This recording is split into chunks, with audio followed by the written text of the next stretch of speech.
What up, world? It's your boy Jaystar back again with another video, man. We are back for the first look video here today. But as you know how we always start these videos off, we do the review of who won the millie. You already know this weekend, man.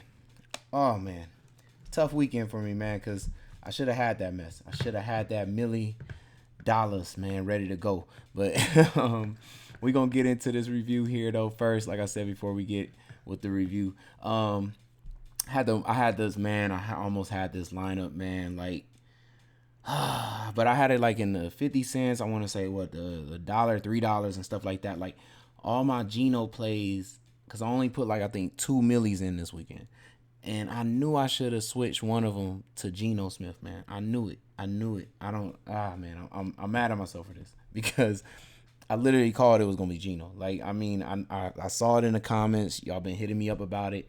How I called Geno this whole kind of game, man. I just, man, it's crazy, man. Like, I literally have like I think I have a lineup where I have Geno Smith, Williams here, Metcalf, and Lockett, and Hawkinson. But the thing is, I think in my lineup I have I didn't take Eckler, y'all. And like you see, like it was 7,700. Like I had so much money left over when I did my lineup, and I'm just like, oh my god, I gotta take a stud. You know what I mean? I gotta take a stud running back because I had Damian Pierce, which he hit, which I called that one too. I was like, come on, man. Like I had Damian Pierce with Jamal Williams. I hit on all that. I think though.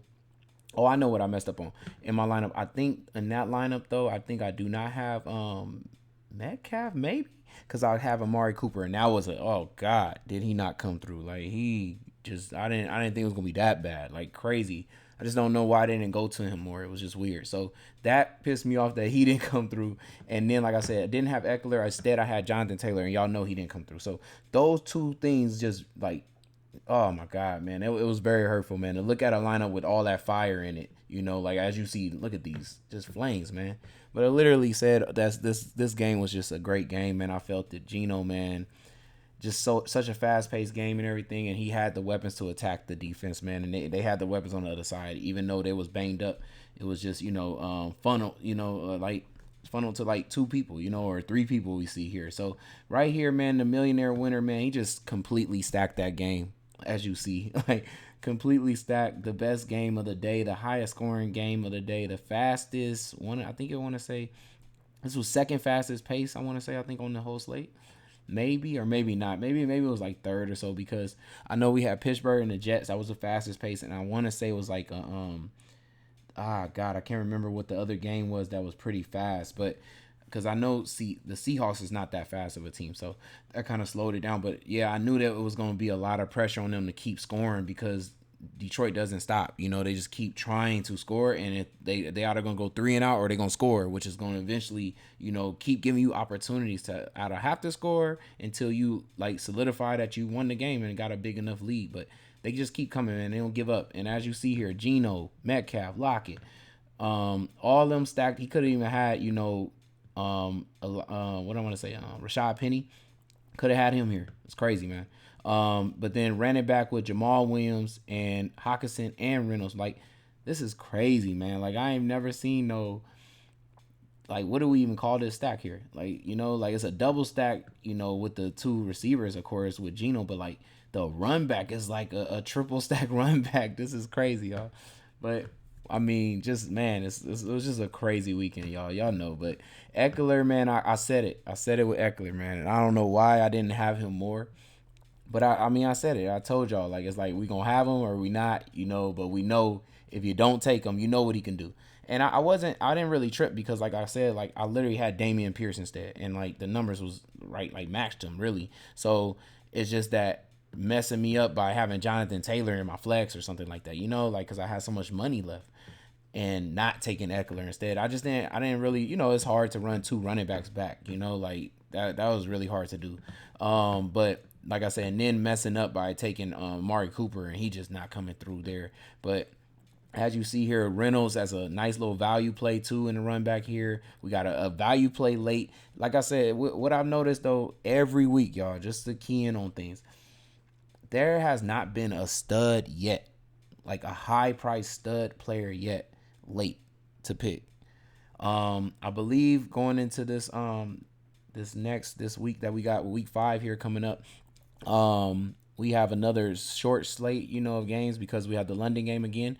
So it should be another like 12 games. And this was the first time we got to see like how many kind of players would be needed late, which I know it can change by schedule and how to, who they putting at the end of the day and stuff like that on the slate. But this was the first time. So like the times we had before this was all like 4 to 5 games late, and you needed at least 2 people, which those still in those games were still like players at like 55 to 4,500. I would say like around that area, man. Like about 2 of those players have been needed late at least. So this was the first time we only had 3 games late.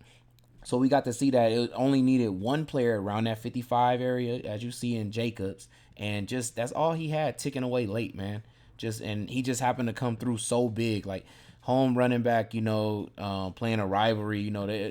Running backs I notice in rivalries usually have one good game unless they just sorry. Like when it comes to rival matchups, like they usually have one good game, and Jacobs isn't sorry, so it was just about time they just get him the ball in his hands. And like I say, big rivalry, he came through, put the team on his back, and got him 2 rush touchdowns, 144 yards, man. It's crazy. Got the 100-yard bonus for you. Even caught some little 31 yards there. So, and that's about 8 points in receptions and yards. So that's just a huge game for Jacobs, man, to come through late. Great pick on his defense here, man. Really great pick with that wind and the rain and stuff like that with Trevor Lawrence. I mean, this had to start off pretty bad though, I'm sure, because I think Jacksonville came out back to back and scored, right, 14-0. So then they just got stuck and couldn't score no more.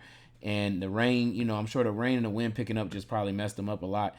Couldn't establish no run game against the Eagles, and I know that had to really suck.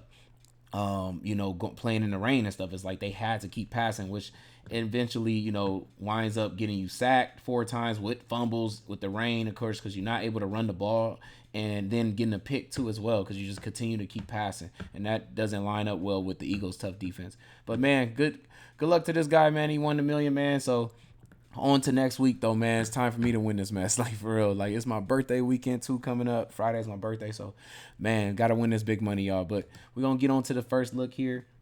And as we always do, like I tell y'all, when we do the first look, it's just really quick and simple. Getting straight to the point of who just supposed to be able to do well on each teams here. And so, depending on the defensive matchup and stuff like that is what I do. So I just give y'all the main people though. So we're going to go right here to Pittsburgh and Buffalo to get it started. And we got Josh Allen and Pickett. Looks like he probably will be starting, which I'm excited. I've been telling y'all Pickett needed to play. I know he looked like a rookie, like of course, you know what I mean, like duh, like come on now, like I know it was the Jets too, and he should have probably could have looked better or something, but he's still a rookie, and your first game usually always has these like picks, like you always get all these picks and stuff like that.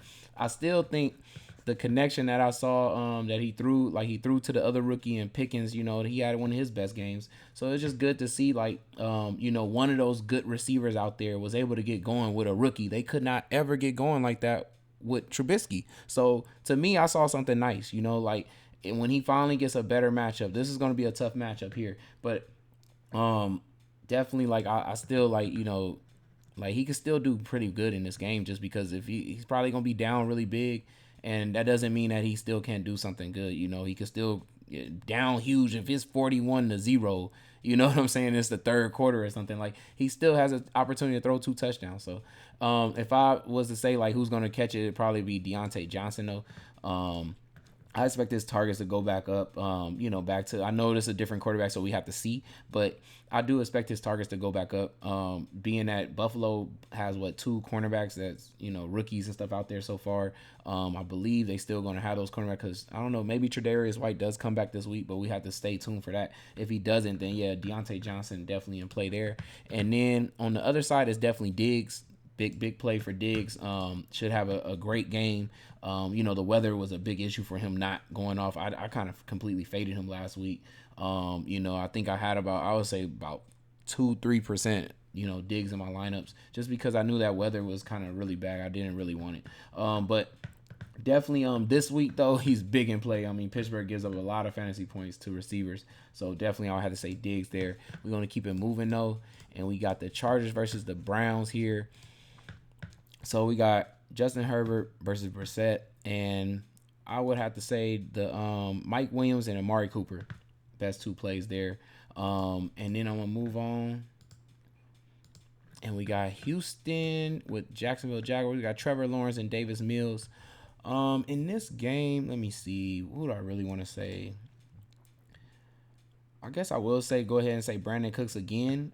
Did had his best game right so far. So and I kind of called that he should be able to do good that last week. We can do this again, but get to double digit targets. Yeah, definitely. Brandon Cooks could be in for his even a better game this week. So and then definitely Christian Kirk. Once again, just because targets are still showing up and then still catching deep long balls. He's a part of all the big plays, and that's what they're gonna need to be able to do in this game. So definitely, I got Christian Kirk. And then Chicago, Minnesota. Y'all know how I feel about Fields, but Cousins, we saw him throw a lot more. Yeah, I thought so. Yeah, the Jefferson had a huge game. They finally was able to do good against a 4-3 defense with Jefferson at least, because I believe we got Philly, Detroit, all 4-3 defenses, and Jefferson's numbers was trash. So finally they figured it out. It seems like here, and so definitely got to say Jefferson in this game going against Chicago against another 4-3 defense. So and then on the other side, man, the other side, man, it's kind of I gotta say the running back really. So it's probably the running back. If Khalil Herbert is playing, again starting, and it's him. And keep it moving here. Detroit and New England. We got Goff. We don't know really which quarterback is going to be used over here, so I can't really tell y'all what quarterback yet for the first look. But the Zap boy looked good against my team. Against the Packers, he did pretty well to me. If he ends up playing, I mean, I don't really feel bad about that. But it should be at receivers, I believe, right? Is what I want to say here. If St. Brown is a go, then it'll be St. Brown. If he's not a go again, then it's to me, I think it's fired back up again. Let me see. Hold on, let me see, because Reynolds, I mean, my bad, I said Raymond, but yeah, but it was supposed to be Reynolds last week, but now, I mean, it could go to Raymond if St. Brown is, but I think St. Brown will be able to play, so I'm gonna say it's gonna be St. Brown. And then on the other side, let's see, we got New England's defense. I mean, not New England's defense, Detroit's defense. Oh man, it should be Devontae Parker. Matter of fact, yeah, his targets was real low, but he did catch that one touchdown. It's supposed to be Devontae Parker. So, gotta see which quarterback is going to be, because if he gets back Mac Jones, you can see another 10 targets like we saw before, and he can go off. Then we got Seattle and New Orleans here. Got Geno versus maybe Jamie is back, maybe not. Have to see how that goes. Let's see. So I'm gonna think it's going to be here. Is Seattle, New Orleans? They kind of give up. I want to say the middle of the field. So it should be Lockett, which he did have nice targets last game. So it should be Lockett. And then on the other side, depending on if Michael Thomas doesn't play, it will be Chris Olave then. But if Michael Thomas plays, it's him. And we're gonna move on to the next game here: Miami and the Jets. Bridgewater, and then it's gonna be Hill, and then Jets, Zach Wilson, and it's Garrett Wilson again.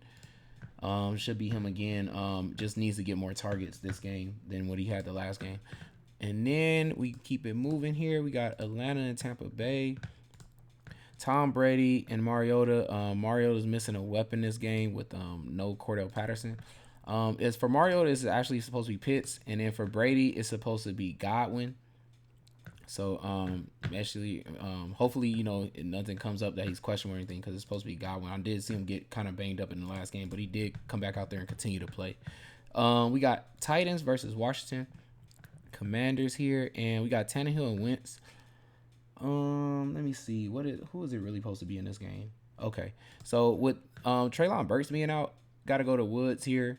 Should get a lot of targets now. Really doesn't have that much competition. So if he can get back to 9 targets, it definitely could be Woods. And then on the other end is Curtis Samuel. Still just getting a whole lot of targets, like I said. A lot of quick outs basically to him, and then he's able to create yards after the catch. So definitely Curtis Samuel again. I mean, his targets are just amazing, and it should be even higher because Dotson looks like he's going to be out for a couple weeks. So then we have San Francisco and Carolina here. Man, Baker is looking trash, y'all. Like, I mean, kind of knew he was gonna look trash though. 8 points, like goodness gracious, he hasn't even hit 20 points one time. Wow. And I don't think it's really gonna happen in this game. But if anybody was to do good in this game, with Baker or without Baker, it's got to be McCaffrey. Did he have his best game? Right? Yeah, he just came off his best game. Finally got the dumps and stuff that we kind of been looking forward to. Like I've been like, where's the 8 to 10 dumps? To McCaffrey, man, to get him at almost 100 yards in the passing game, and then then he can benefit from the rushing touchdown that we know he can get to as well. But yeah, like so it's definitely McCaffrey in this game. And then on the other side, when it comes to Garoppolo, it should be. I want to say a Ayuk, but Debo is just getting all the big plays here. It looks like the long 15, 32. Let me look at Ayuk, though. 25, 20. Okay, well, there's some big plays here. If he can stay at 8 targets, it could be Ayuk, y'all. It actually could be Ayuk. And I know Debo went off tonight and everything for the Monday night game, but yeah, it could be Ayuk. And then we got Philly. Let's see. So we got Philly and the Cardinals. The Hurts and Murray, man, it's gonna be a crazy game. It's supposed to be here though. AJ Brown for sure. And then, man, it's gonna be a tough game, but gotta be Marquise Brown. If he could continue to get, if he gonna get 11 targets. Got like what, 2 more weeks left, and then DeAndre Hopkins comes back. So yeah, it's still Marquise Brown here. I mean, still like getting the more targets he's been getting, his numbers is way better. So it's definitely Marquise Brown. I know it's a hard matchup, but still, maybe they'll move him around a little bit more just to get him off of like Slay and Bradbury. So definitely those are 2 for those 2 games right there. And then got the last game on the slate here in Dallas and the Rams. And we got Stafford versus I think Dak Prescott should be back, So in this game here, it's going to be CeeDee Lamb and Cooper Kupp, of course, like the obvious 2. So they really actually do, though, have the best opportunity to go off, though, both of them. So could be high fantasy points for both of them.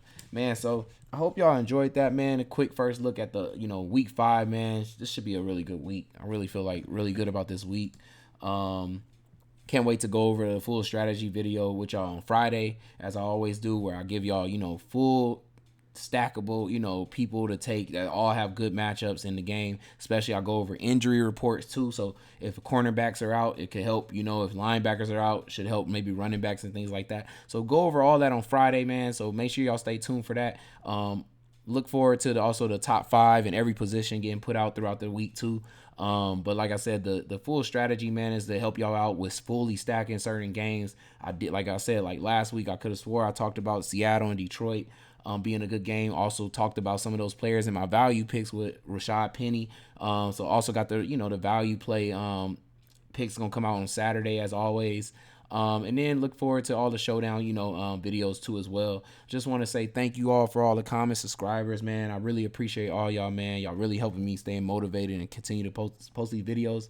It's crazy tonight though. Me and my girl was playing the showdown today.